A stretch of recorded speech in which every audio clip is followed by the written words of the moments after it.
We'll hear an address by His Excellency Lamin Zain Ali Mahaman, Prime Minister of the Transition Government and Minister of Economy and Finance of the Republic of Niger.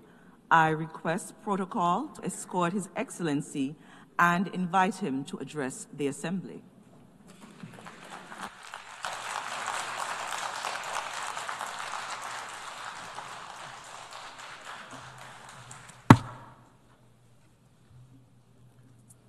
بسم الله الرحمن الرحيم وصلى الله على النبي الكريم.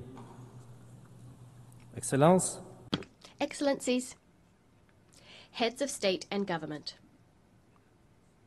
heads of delegation, Madam President, ladies and gentlemen. It is a great honor for me to deliver on behalf of the sovereign Nigerian people the greetings and the message of His Excellency Army General Abdurrahman Tiani, President of the Republic of Niger and Head of State. At the outset, Madam President, if I may, I'd like to extend to you our heartfelt congratulations on your election to preside over this 80th session of the United Nations General Assembly. Niger would like to assure you that you have our full support as you fulfill your mission.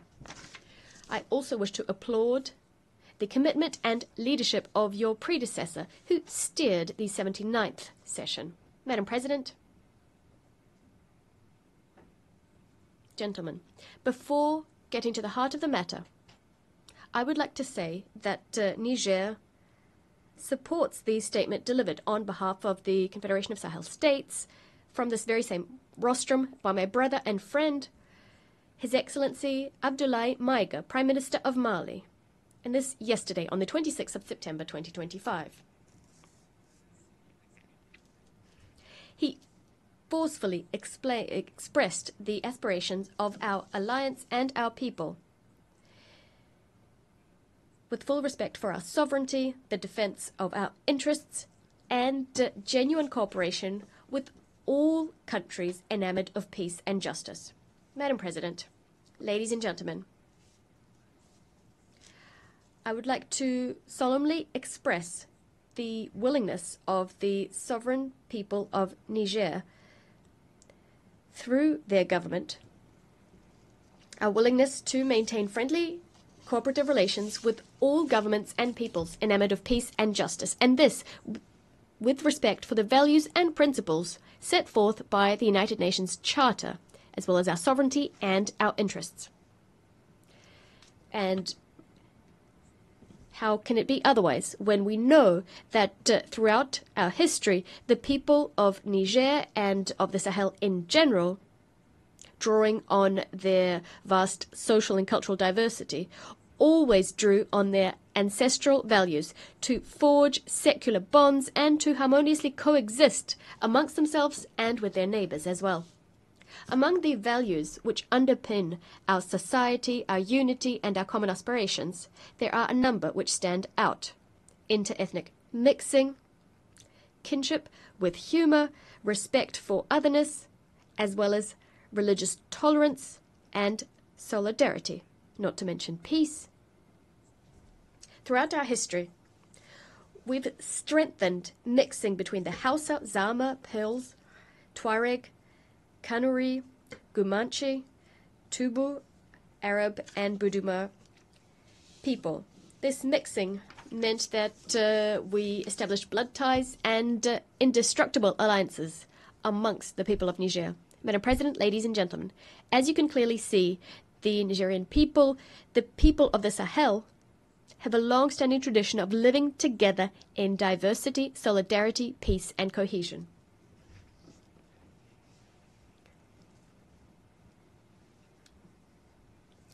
Across the vast territory of the Sahel, where the climate is often arid, our people understood very quickly that it was necessary to organize, to establish bonds, to cooperate with one another, so as to live in peace and security on this shared territory.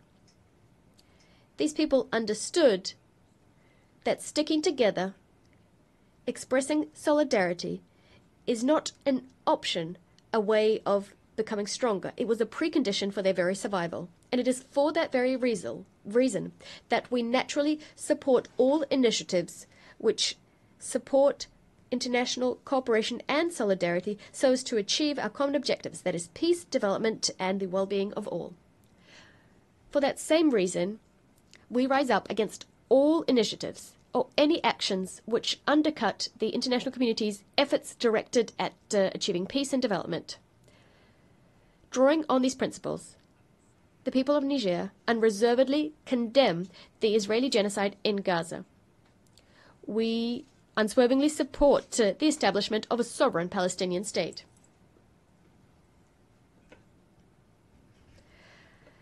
Much like Niger firmly condemns the Israeli aggression against Iran and Qatar, we also rise up against the trivialization of violence in the DRC, in Sudan, and in the Sahel, while the international community looks on indifferent. And in fact, some elements of the international community, some foreign powers are complicit in what's happening in the African continent. Madam President, ladies and gentlemen, actors directly getting involved in conflicts are not the only ones responsible for the insecurity and uncertainty our world faces today. Niger would also like to denounce the inaction of all those who do have the means to act to promote truth and peace.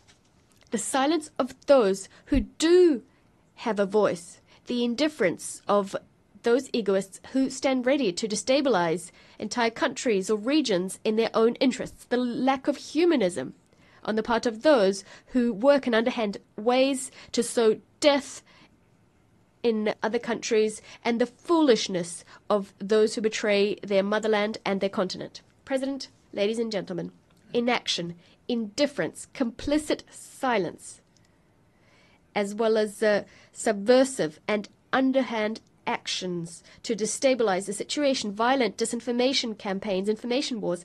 This is the reality that my country and the Confederation of Sahel States, the ASS, are facing as we combat imported terrorism backed by sponsors. Niger, in particular, has been living through this since the 26th of July 2023. That is the date when the sovereign people of Niger decided to take destiny into their own hands. We must grasp the complexity of the tragedy unfurling in the Sahel, the challenges it throws up, the ins and outs. This is necessary to understand not only the game various actors are playing, but also the determination of our people and their governments to fight for victory, to tackle this challenge, regardless of the time and the sacrifice this will require. We will be defending our countries to ensure our survival. We will be defending our territory and our people. Madam President, ladies and gentlemen, the usual narrative states that the situation in the Sahel can be explained away by the fall of the Gaddafi regime in 2011 and the collapse of the Libyan state, which resulted in armed groups being unleashed in our region and large quantities of weapons flowing into that same region. Others might mention the victory of the people of Algeria, a victory over terrorism which they achieved in the 1990s, which as a result pushed the conflict to the Sahel as terrorists found refuge in the Sahara and the Sahel. We must add to that the indisputable fact that as Western powers and armies set up shop in the Sahel countries, in Mali, Niger, and Burkina Faso in particular, to supposedly help these countries to combat terrorism, what we actually saw is terrorist phenomena in the region expand and intensify. Furthermore, it is also held up as an indisputable truth that the main leaders of these terrorist movements do not come from the Sahel. It's also necessary to underscore that they have vast logistical means, a specific modus operandi, and exhibit blind, unheard-of violence, which is completely foreign to our geographical and cultural space. Indeed, our countries throughout our history have known wars in the name of religion, we've seen rebellions, but we've never seen such bloody, gratuitous, indiscriminate violence on a scale that we're experiencing now. For all of the above reasons, I'm sure you'll agree that this is deliberately imported terrorism that we're facing. Madam President, this is also sponsored terrorism, and this throws up the actual genuine issue of terrorism financing and the destination of all of the resources terrorists have been capturing for over a decade now. How can we understand the fact that terrorists have maintained the war effort over such a long period of time? We must also point out the happy coincidence which saw in Kidal in Mali a stronghold for terrorists liberated in the third trimester of 2023, quarter of 2023, at the same time when the French army was leaving the Niger. The government of Niger, much like those of Mali and Burkina Faso, regularly informed international public opinion of the evidence we've collected, evidence of the involvement of a number of foreign powers in the destabilization of the Alliance of Sahel States and of the support they're providing to terrorists. Madam President, ladies and gentlemen, speaking from this rostrum, I'd like to condemn the self-avowed support of France to terrorism in Sahel and in particular in Niger. Indeed, since French troops were cast out from Niger in 2023, as announced, the government of France has established a subversive, underhand plan to destabilize my country. It involves sending intelligence to, training, funding, and equipping terrorists. Unfortunate attempts to create the conditions for inter-ethnic conflicts in Niger and in the Sahel, a disinformation and misinformation campaign to discredit my country, our institutions, our political leaders, and our army. France has also maintained and fueled ongoing political tensions between my country and some of our neighbors. On top of that, we must mention the economic and financial war, an unprecedented war which betrays France's hateful desire to thwart any and all of our development projects by disincentivizing investment and systematically voting against my country in all international financial institutions, whether that be the African Development Bank, the World Bank, or the IMF. Madam President, ladies and gentlemen, what's happening today in our region, in the Sahel, and specifically in Niger, is the result of a number of factors. First, unpaid colonial debts. These debts must be paid off. Our people never forgot the unheard of violence which characterized the colonial occupation. The infamous Voulet Chanoine mission and other military expeditions which stood out because of all the death and the large-scale torture which they unleashed in Terra, in Junju, in Duchi, in Koni, in Tessawa, and in Zinda, and this in a matter of years. In Zinda, as you know, there were even executions. Madam President, ladies and gentlemen, speaking from this august rostrum, my country, Niger, entreats the world's conscience to point out this hostile force which has, since the 19th century, never laid down its arms, and which continues to wage total war against my country. Here is evidence of this. In November 2021, in Terra, young demonstrators were assassinated by the French army. The threat of military intervention on the part of ECOWAS has been instrumentalized by France. We must call a spade a spade. The abject terrorism behind which France stands, committing vile crimes in the ASS. For instance, those committed in Fambita on the 21st of March 2025. 44 Muslims were executed in cold blood while they were at Friday prayers. This rostrum also gives me an opportunity to pay a tribute and to think about all of the civilians and the soldiers who gave their lives shot down by the enemy. These crimes remind us of those committed by France in Niger, and this ever since 1899. Crimes which remain an open wound on our collective memory. In the name of human rights, I recall the innocent victims of the Central African Mission. I recall cities and villages which were pillaged and set on fire. I recall the carnage in Junju and Lugu. I recall martyr cities, Korenkalgo, where the population was entirely exterminated. In Beni Nkoni, where over 7,000 people were thrown into mass graves. I'm recalling pregnant women eviscerated, their fetuses left for the vultures to claim. I speak on behalf of raped women and hanged little girls. I speak on behalf of men shot dead and members of the resistance decapitated. On behalf of my country, Niger, I solemnly demand that France shoulders its duty of remembrance, to shoulder its duty of remembrance and to recognize its crimes. To recognize its crimes. On this note, General Chiani has established a commission of experts, academics, and scientists to study these dark pages in our history and to rewrite the true history of our country, to set the record straight,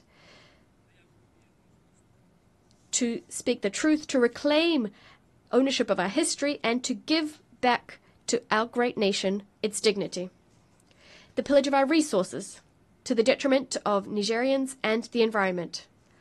Following half a century of exploitation, uranium has brought our people nothing but misery, pollution, rebellion, corruption, and despair, while the French prospered and bolstered their power.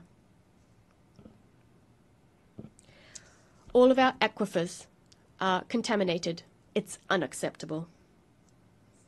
Also, since the advent of the National Council for the Safeguard of the Homeland and the decision taken by our government to exercise its sovereignty over its resources, the French government, dismayed, has tried to drag us into endless legal proceedings before it will stop exploiting and selling our minerals. Ladies and gentlemen, I would like to be clear that rather than breaking our spirit, the struggles we've had to face have only strengthened our determination to fight to the end, to vanquish the terrorists and their sponsors.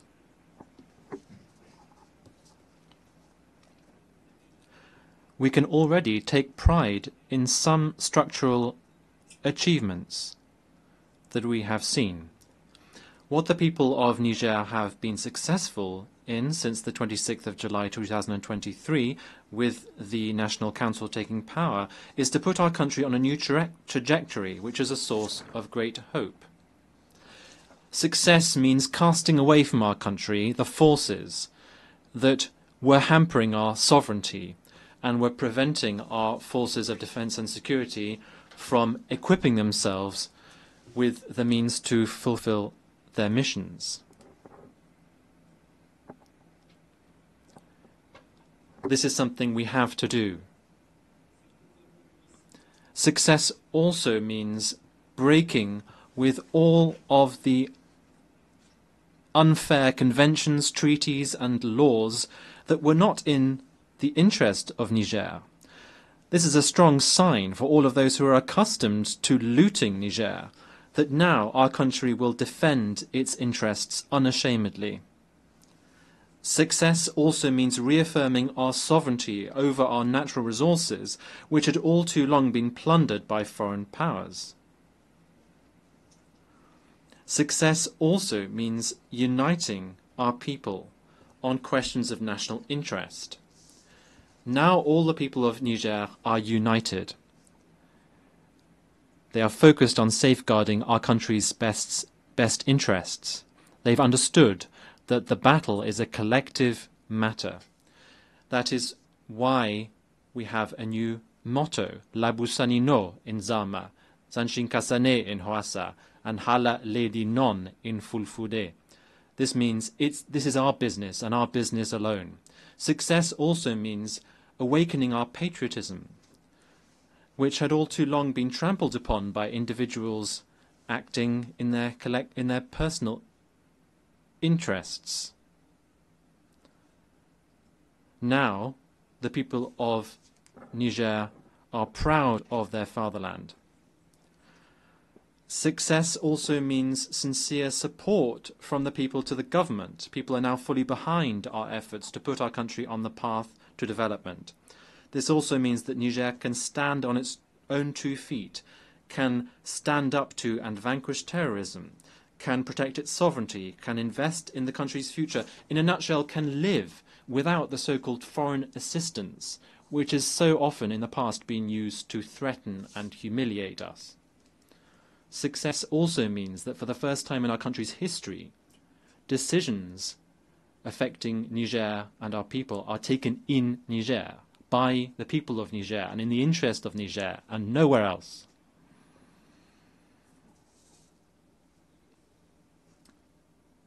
That is what has allowed us, in spite of the difficult circumstances that we're all aware of, to take social measures, which are both robust and symbolic, which include lowering the price of petrol and gasoline, reducing the costs of some medical and surgical services, reducing school fees, and making sure that basic goods are affordable.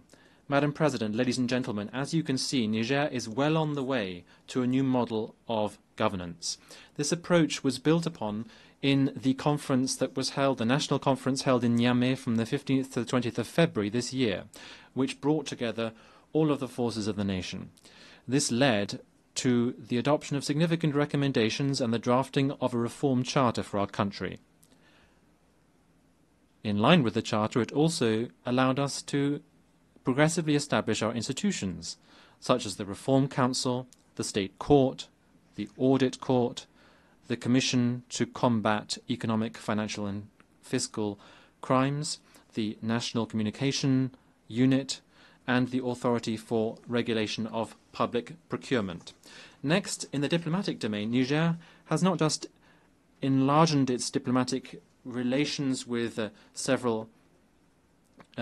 many countries and redefined consular positions, but has also redefined the framework of cooperation with its partners. This is now based on the absolute respect for our sovereignty, our strategic choices, and the legitimate aspirations of our people. Niger is therefore not isolated, far from it. We're also committed to a vast agricultural program to ensure food self-sufficiency for our hard-working people, by ensuring that we fully use the thousands of hectares of arable land through large-scale irrigation. The head of state has asked for this to be a reality, and now the results that we've achieved are encouraging, 1 year since we've implemented these measures.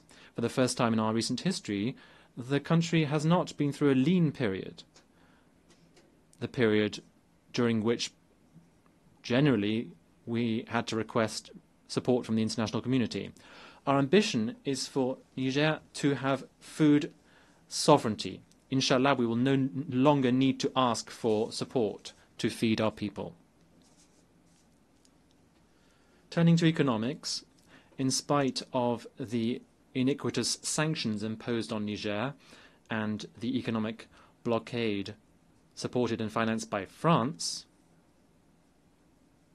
who are trying to hamper our country, we have courageously kept going with our macroeconomic reforms, and this has led in particular to our taming inflation to minus 0.1% at the end of August of this year.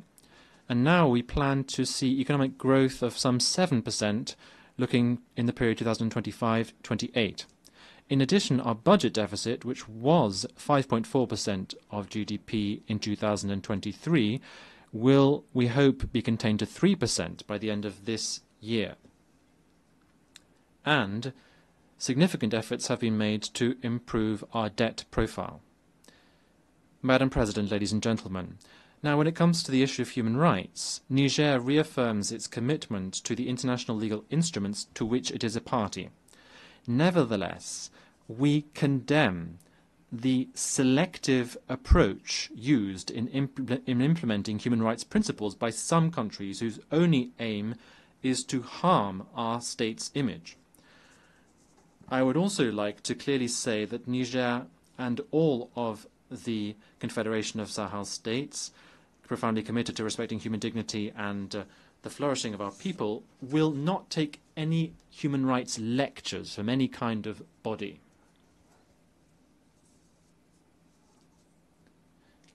Given the security, diplomatic and development challenges, Burkina Faso, Mali and Niger have taken the historic decision to establish a strategic alliance, which is the Confederation of Sahel states.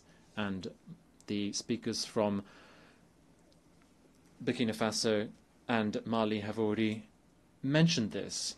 This is a context in which we coordinate our policies and we are building our future together with our own ideas to ensure that our diplomacy, which works perfectly well, can lead to specific outcomes so that we can meet the aspirations and needs of our peoples. This forum allows us to coordinate policy and to build our future with our own ideas and our own means, based on ancestral values, in a forum which we hope will soon be rid of all forms of threats.